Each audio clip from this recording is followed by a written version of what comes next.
Hey everybody, Robert French here at French's Farms, and it is September the 4th, and I've got a little patch on my eye. I'm trying to be a pirate today. I got a little grease in my eye, and so it started hurting a little bit while I was picking grapes. But anyway, this is September the 4th. We've had it 52 degrees the last couple of nights, and so here's my first cut that I did.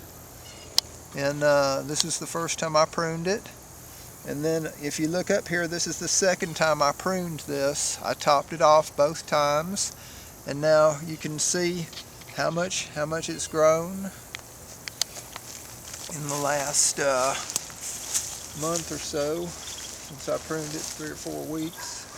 It's gotten up taller than me, and if you look over here, here's some more of it. You can see it's gotten pretty tall.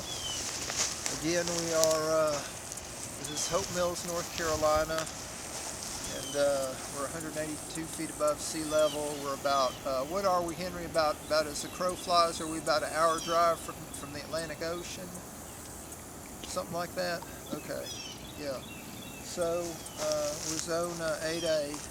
And this is how the moringas do it now. Interestingly enough, I found that if you just cut these leaves and put them in garbage bags and then put them in the freezer, the leaves fall right off just because of the freezing. And so I've gotten the leaves off like that. I freeze the leaves, and I've been eating them, as you know. I just take them like that and pop them in my mouth. Now we'll go over here and look at these cuttings that I put in the ground a little while ago.